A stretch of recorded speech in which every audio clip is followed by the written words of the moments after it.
జీవా, బాంబేకి వెళ్ళగానే నన్ను మర్చిపోద్దు ప్లీజ్. నేను బాంబేలో ఉన్నా నా మనసులోను జ్ఞాపకాల్లోనూ నువ్వే ఉంటావు Yesu. Really I love you. ఇంకా నువ్వు ఇలాగే ఉంటే నేను బాంబే బస్సు మిస్ అయ్యి ఇక్కడే ఉండిపోవాల్సి వస్తుంది. ఇలాగే ఉంటే నిజంగా నాకు కూడా వెళ్ళాలనిపించదు.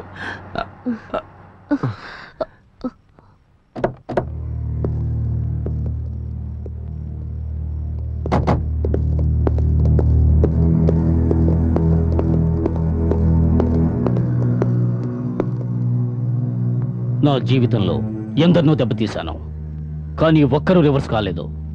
నువ్వొక్కడివే దెబ్బతీసావు నన్ను. చూడు, అందులో నా తప్పేం లేదు. నీకు నువ్వుగా చేసుకున్నది. దానికి నన్నేం చేయమంటావు? ఓ, ఇలా వచ్చావా? ఆ పైన చూడు, జరిగిందంతా మర్చిపో.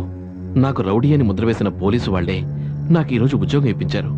అదా విషయం. అయితే ఏమంటావు? నేను ఆ ఉద్యోగం కోసమే బాంబే వెళుతున్నాను. దయచేసి నా దాన్ని నన్ను పోని.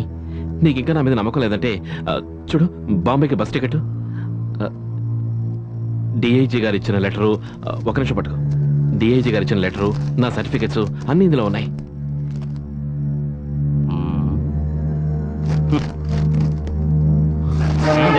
ఏం చేస్తున్నావు?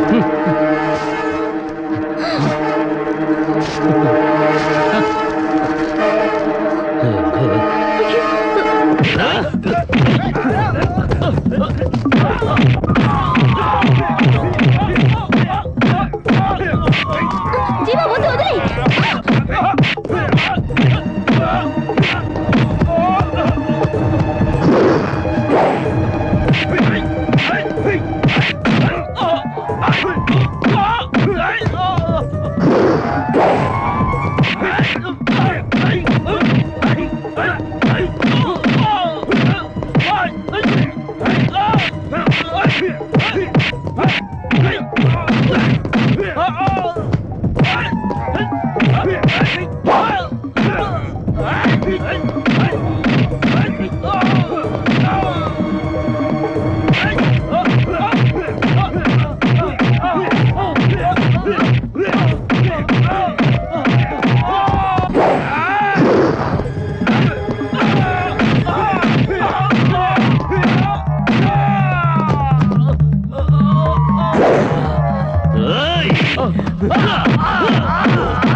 లేరా?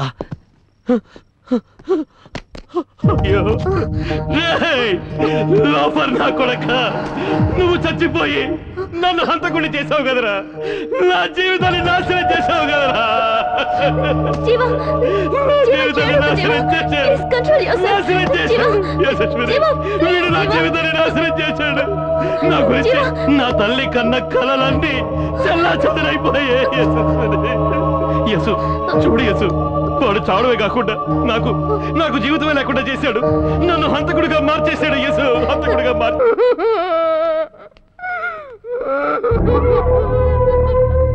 అయ్యో,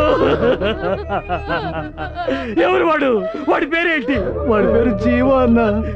ఇంకొక క్షణం కూడా వాడు భూమి మీద బతికుండకూడదు. వాడిని నరికేయండి. వెళ్ళండి.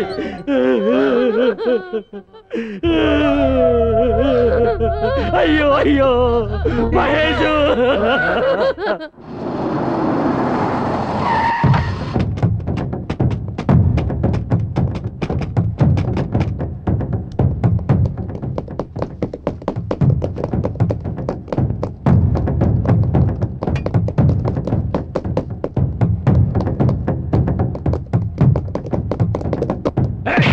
జీవా ఎక్కడా? నాకు తెలియదండి. జీవా ఎక్కడా? జీవా చెప్పు. ఎక్కడ జీవా?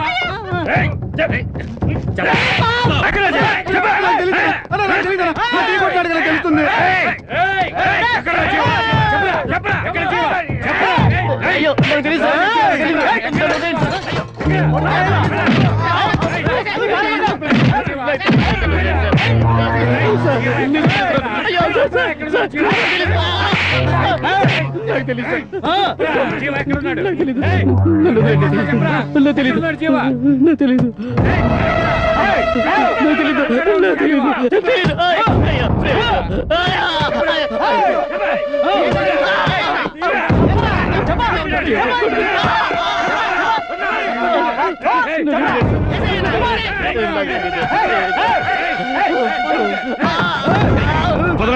వదలండి, నువ్వు లోపలికి వెళ్ళు. ఏమిటయ్యా, ఎందుకు గొడవ చేస్తున్నారు? మా గురువునే చంపేస్తారా? చూడు, నేను అతన్ని కావాలని చంపలేదు. ప్లీజ్ నా మాట విని వెళ్ళిపోండి. నాకే కహాని చెప్తావరా?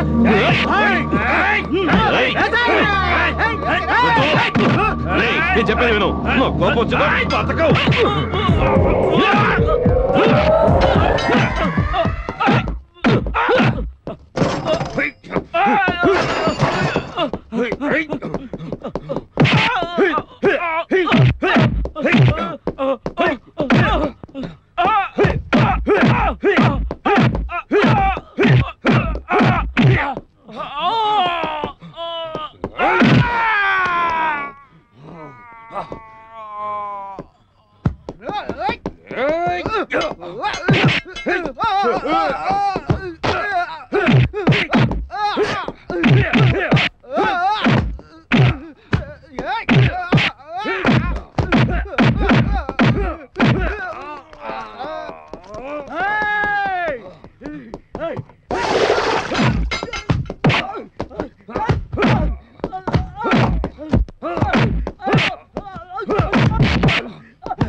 అమ్మా,